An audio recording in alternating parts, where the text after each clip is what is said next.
Nga pala ang cash drawer na binili ko dati na ginamit ko sa tindahan ko. Yan. Ito nga pala yung susi. Yan. Pagkabukas mong ganan. Yan. Ito yung dito yung 20, 50 at 100 at 500. Bali siya ay 4 lang siya, 4 slot. Dito naman nilalagay yung barya. Ganito. Tapos yung kung may bill ka naman na 1,000, pwede din yung secret yan. Hanggang secret yan yung pera dyan.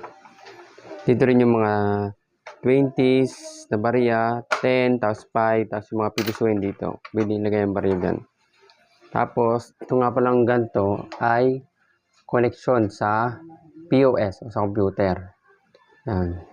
Connection. Tapos, bakal nga pala siya matibay. Yan.